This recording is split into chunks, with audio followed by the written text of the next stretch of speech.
जय माता जी की सभी को। आज हम आपको मंत्र के संबंध में जानकारी देंगे। मंत्र साधना के महत्वपूर्ण सिद्धांत क्या हैं, मंत्र साधना में क्या आवश्यक जानकारी है, ये सब बताएंगे हम आपको। मंत्र जो हैं ये खट कर्मों में प्रयोग होते हैं। पहला कर्म है शांति कर्म, दूसरा है वश्य कर्म। वश्य कर्म को वशीकरण भी कहते हैं। इसके अंतर्गत आकर्षण और मोहन भी आता है। तीसरा है स्तंभन कर्म, किसी के कार्य को रोक दिया जाए, किसी को रोक दिया जाए, ये स्तंभन का काम है। चौथा है विद्वेषण कर्म, आपस में लोगों को लड़ाई झगड़े में प्रवृत्त कर दिया जाए, आपसी में द्वेष उत्पन्न कर दिया जाए। इसके अंतर्गत जृंभण का भी काम आता है। पांचवा अंग है उच्चाटन का, किसी के मन को उचाट कर दिया जाए, उसका कार्यों में मन न लगे, उसका किसी स्थान में मन न लगे, उसका दुनिया से ही मन उचाट हो जाए, अथवा भ्रमित होकर पागलों की तरह घूमता रहे, ये उच्चाटन कर्म है। अंतिम कर्म छठवां कर्म जो है वो मारण कर्म है। किसी को मृत्युशैया पर सुला दिया जाए या मृत्यु तुल्य कष्ट दिया जाए, ये मारण कर्म के अंतर्गत आता है। अब इसमें महत्वपूर्ण विषय यह है कि इनके कुछ अंग हैं, जैसे किस कर्म के कौन से देवता हैं, उन देवताओं के वर्ण क्या हैं। एक दिन में 6 ऋतुएं होती हैं।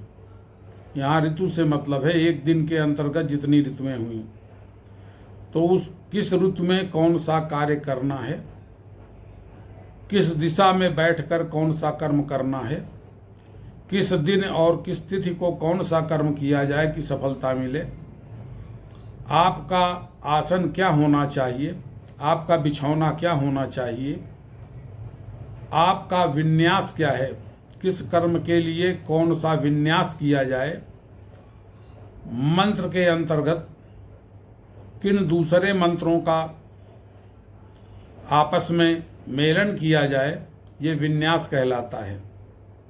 किस मंडल में कौन सा कर्म करना चाहिए, आपकी मुद्राएं क्या होनी चाहिए, जप के समय की कौन सी मुद्रा होनी चाहिए, हवन के समय कौन सी मुद्रा होनी चाहिए, आपका मन कर्म का जो अक्षर है, जो वर्ण है, वो क्या है।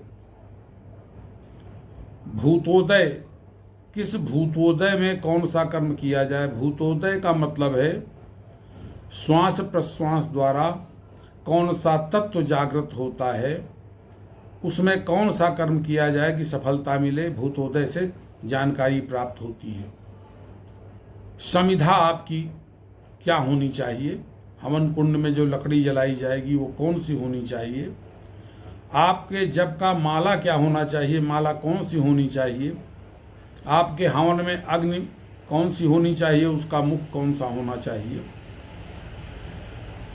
किस कर्म में शाकल के साथ कौन सा होम द्रव्य मिलाना अनिवार्य है, आपका कुंड का स्वरूप क्या होना चाहिए, आपको साधना काल में क्या खाना चाहिए, किस कर्म में कौन सी पदार्थों का भक्षण करना चाहिए, ये सब जानकारी आपको विधिवत दी जाएगी। शांति कर्म के देवता रति हैं। इनका रंग जो है, वर्ण है, श्वेत है। इनको जो भी वस्तुएं शांति कर्म में चढ़ाएंगे श्वेत वर्ण की चढ़ाएंगे। वश्य कर्म की अधिष्ठात्री देवी वाणी हैं। इनको लाल रंग के पुष्पाद चढ़ाएंगे। स्तंभन कर्म की देवी जो हैं रमा हैं, इनको पीत पुष्प चढ़ाएंगे। विद्वेषण कर्म की ज्येष्ठा हैं, इनको मिश्रित कई प्रकार के पुष्प चढ़ाएंगे, कई रंगों से मिश्रित करके। उच्चाटन कर्म की देवी दुर्गा हैं, इनको लाल पुष्प और श्यामल पुष्प चढ़ाएंगे। मारण कर्म की माता काली अथवा भद्रकाली हैं, इनको धूसर रंग की वस्तुएं चढ़ाएंगे, धूसर रंग के पुष्प चढ़ाएंगे। अब किस ऋतु में कौन सा कर्म करना चाहिए? तो शांति कर्म के लिए सूर्योदय से लेकर के 4 घंटे तक, यदि 6 बजे आपका सूर्योदय है तो 10 बजे तक शांति कर्म आपको कर लेना है। और जो वशीकरण का कर्म है वो 10 बजे से लेकर के 4 घंटे आगे तक, यानी दोपहर 2 बजे तक आपको कर लेना है। इसके बाद में जो है सूर्योदय से, मान लिया 6 बजे का सूर्योदय है आपका, तो 2 बजे से लेकर के और 6 बजे तक सायंकाल तक स्तंभन का कर्म कर लेना चाहिए। अब शाम को 6 बजे से रात्रि 10 बजे तक आपको विद्वेषण कर्म कर लेना चाहिए, ये वर्षा ऋतु कहलाती है। और रात्रि 10 बजे से लेकर के रात्रि 2 बजे तक उच्चाटन कर्म करना चाहिए, इसको शरद ऋतु मानते हैं। और रात्रि 2 बजे से लेकर के सुबह 6 बजे तक के मध्य में जो हेमंत ऋतु होती है, इसमें मारण कर्म किए जाते हैं। आपकी दिशा क्या होगी? शांति कर्म में ईशान दिशा है, वशीकरण में उत्तर दिशा है, स्तंभन में पूर्व दिशा है, विद्वेषण में नैऋत्य दिशा है, उच्चाटन में वायव्य दिशा है, और मारण में आग्नेय दिशा में बैठ करके मारण किया जाता है। इसके बाद किस दिन करें कि सफलता मिले? शुक्ल पक्ष की द्वितीया, तृतीया, पंचमी एवं सप्तमी को बुधवार या गुरुवार हो तो शांति कर्म प्रशस्त होता है। शांति कर्म पौष्टिक कर्म होता है, घर से रोग दोष दूर होते हैं और तंत्र बाधा इससे दूर होती है, तो शांति कर्म में ये सब आता है। शुक्ल पक्ष की चतुर्थी, षष्ठी, नवमी और त्रयोदशी है और दिन सोमवार या गुरुवार पड़ जाए तो वहाँ वशीकरण कर्म आप कर सकते हैं। शुक्ल पक्ष की अष्टमी, नवमी, दसवीं और एकादशी में यदि शुक्रवार शनिवार पड़ जाए तो विद्वेषण कर्म सफल होता है। कृष्ण पक्ष की अष्टमी और चतुर्दशी को यदि शनिवार पड़े तो उच्चाटन कर्म सफल होगा। कृष्ण पक्ष की अष्टमी, चतुर्दशी एवं शुक्ल पक्ष की प्रतिपदा पड़े और उस दिन शनि, रवि या मंगल हो तो स्तंभन और मारण कर्म प्रशस्त होता है। आपका आसन क्या होना चाहिए?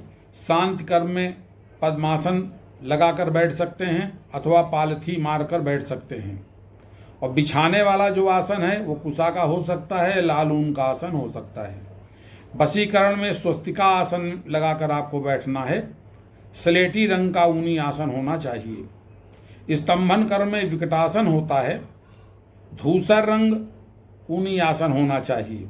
विद्वेषण में कुकुटासन होता है। मटमैले रंग का ऊनी आसन बिछाना चाहिए। उच्चाटन कर्म में वज्रासन होता है। भेड़ के ऊन का आसन आपको बिछाना चाहिए। मारण कर्म में भद्रासन में बैठें और काला ऊनी आसन होना चाहिए। इस प्रकार शांति कर्म में जो विन्यास होगा तो शांति कर्म में ग्रंथन किया जाता है, वशीकरण में विदर्भ किया जाता है, स्तंभन में संपुटित कर्म किया जाता है, संपुट लगाया जाता है, विद्वेषण में रोधन किया जाता है, उच्चाटन में योग किया जाता है, मारण में पल्लव लगाया जाता है। जब हम दीक्षा देंगे किसी को या इन क्रियाओं को विशेष रूप से बताएंगे तो इनका विशेष रूप से व्याख्यान भी करेंगे, आपको समझाएंगे भी। मंडल कौन सा होना चाहिए? शांति कर्म में जलमंडल, वशीकरण एवं मारण में वह्नि मंडल, स्तंभन में भूमि मंडल, विद्वेषण में आकाश मंडल और उच्चाटन में वायुमंडल का प्रयोग करना चाहिए। आपकी मुद्रा क्या होनी चाहिए?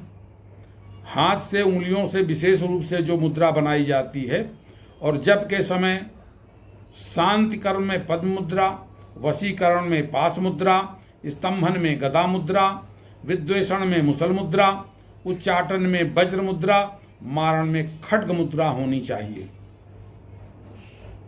शांति कर्म, पौष्टिक कर्म, वशीकरण कर्म आदि में मृगी मुद्रा होनी चाहिए, हंसी मुद्रा होनी चाहिए, और अन्य क्रूर कर्मों में शूकरी मुद्रा का प्रयोग करते हैं। अब इनके वर्ण क्या हैं, अक्षर क्या हैं? तो इनका जो शांति कर्म का कर्म है, इसका वर्ण है संग, चंद्र वर्ण, शंग कहलाता है संग। और जल वर्ण यानी वशीकरण में जल वर्ण, इसका अक्षर है वंग। और इसके बाद में स्तंभन में भूमि वर्ण है, इसका वर्ण है लंग। उच्चाटन में आकाश वर्ण है, इसका वर्ण है हंग। और उच्चाटन में और विद्वेषण में यंग का भी प्रयोग कर सकते हैं, वायु वर्ण है। मारण में अग्निवर्ण का प्रयोग होता है, इसका वर्ण है रंग। भूतोदय, ये आपका कौन सा स्वर उदय है, कौन सा स्वर में तत्व उदय है? नासिका छिद्रों से जो स्वर उदय होता है। यदि जल तत्व का उदय है तो शांति कर्म प्रशस्त है। यदि पृथ्वी तत्व का उदय है तो स्तंभन कार्य में सफलता मिलेगी। यदि वहां आकाश तत्व का उदय है तो विद्वेषण में सफलता मिलेगी। यदि अग्नि तत्व का उदय है तो मारण और वशीकरण में सफलता मिलेगी। यदि वायु तत्व का उदय है तो उच्चाटन में सफलता मिलेगी। समिधा क्या होनी चाहिए? शांति कर्म में पीपल, पलाश, आम की लकड़ी, गाय का घी व दूर्वा से इनको आप समिधा बना सकते हैं। वशीकरण में बकरी का घी, अनार की समिधा। विद्वेषण में अलसी का तेल, धतूरे की समिधा। उच्चाटन में सरसों का तेल, आम की समिधा। मारण में कटु तेल यानी कड़वा तेल और खैर की समिधा प्रशस्त है। माला आपका क्या होना चाहिए? शांति कर्म में शंख की माला या रुद्राक्ष की माला होनी चाहिए। शिव आदि में रुद्राक्ष या विष्णु मंत्र का यदि जप करते हैं या श्री कृष्ण मंत्र का या राम मंत्र का तो तुलसी की माला, अथवा कृष्ण जी के लिए वैजयंती की माला। वशीकरण कर्म में कमलगट्टा की माला, स्तंभन में नींबू की माला या पीले हल्दी की गांठ की माला। विद्वेषण में नीम की माला, उच्चाटन में पीला हकीक की माला अथवा पीले पत्थर की माला। मारण में काला हकीक अथवा काले पत्थर की माला का प्रयोग करें। अग्नि कौन सी होनी चाहिए? उसका मुख कौन होना चाहिए? शांति कर्म में सुप्रभा, वशीकरण में रक्ता, स्तंभन में हिरण्या, विद्वेषण में गगना, उच्चाटन में अतिरक्तिका, मारण में कृष्णा का पूजन करना चाहिए। शुभ कर्मों में बेल, ढाक, आग, बरगद, पीपल, पाकर, पलाश, आम की लकड़ी शुभ होती है। अशुभ कार्यों में कुचिला, बहेड़ा, नींबू, धतूरा, लिसौड़ा, कनेर की लकड़ियों का प्रयोग करना चाहिए। हवनीय द्रव्य घटक क्या हैं जो साकल्य के साथ मिलाए जाएं? साकल्य तो मैंने कई बार अनेकों वीडियो में अपने बता चुका हूं, तो वो साकल्य वहां से आप ले लें, कैसे साकल्य बनाया जाता है। उस साकल्य में क्या क्या मिलाना चाहिए? शांति कर्म में चंदन, गोरोचन और केसर मिलाना चाहिए। स्तंभन कार्य में हल्दी मिलाना चाहिए। विद्वेषण में धूम मिलाना चाहिए और उच्चाटन में कोयला मिलाना चाहिए और मारण में विषाष्टक मिलाया जाता है। इसका विषाष्टक का व्याख्यान बाद में बताएंगे। आपको इन कार्यों में क्या खाना चाहिए, क्या नहीं खाना चाहिए। यदि आप शांति कर्म कर रहे हैं तो शांति कर्म कर रहे हैं, वशीकरण कर्म कर रहे हैं तो हविष्यान्न करना चाहिए। जिन चीज़ों का हवन करते हैं जैसे तिल है, चावल है, जौ है, शर्करा है, जो चीज़ें हवन की जाती हैं उनका आपको भक्षण करना, उनसे बने हुए पदार्थ खाने हैं। स्तंभन में खीर खाना चाहिए। विद्वेषण में उड़द से बनी चीज़ें, मूंग से बनी चीज़ें खानी चाहिए। उच्चाटन में गेहूं से बनी हुई चीज़ें खानी चाहिए। मारण में मसूर और काली बकरी के दूध से बनी हुई चीज़ें खानी चाहिए। इन कार्यों के करने के पूर्व समस्त न्यास एवं शरीर रक्षा के उपायों को कर लेना चाहिए। इन काम्य कर्मों द्वारा किसी भी प्राणी को क्षति नहीं पहुंचानी चाहिए। यदि किसी को आप क्षति पहुंचाते हैं तो इसके आप स्वतः जिम्मेदार हैं, स्वतः उत्तरदायी हैं और आप कभी भी अच्छे कार्यों में प्रवृत्त नहीं हो सकते हैं। गुरु दीक्षा अवश्य लेनी चाहिए। बिना दीक्षा के इन कार्यों में प्रवृत्त नहीं होना चाहिए। अब आपका हवन कुंड कैसा होना चाहिए? शांति में वृत्ताकार और पश्चिम की दिशा में बनाया जाना चाहिए और वशीकरण कर्म में पद्माकार और उत्तर की ओर बनाया जाना चाहिए। स्तंभन में चौकोर और पूरब की ओर बनाया जाना चाहिए। विद्वेषण में त्रिकोण और नैऋत्य कोण में बनाया जाना चाहिए। उच्चाटन में खटकोण रहेगा और वायव्य दिशा में रहेगा। मारण में अर्धचंद्राकार एवं दक्षिण दिशा में हवन कुंड बनाना चाहिए। आप लोगों को सदा सर्वदा जन कल्याण का ध्यान रखना चाहिए और इसको करते हुए ही साधना करनी चाहिए। आप जितने सद्मार्ग के कार्य करेंगे सद्गति प्राप्त होगी, दूसरों का हित कर पाएंगे, अपने को खुश रख पाएंगे। कि आप शांति कर्म, पौष्टिक कर्म अधिक से अधिक करें और लाभ उठावें। ये प्रथम भाग है। अगले भाग में हम अलग से बतावेंगे। जय माता जी की।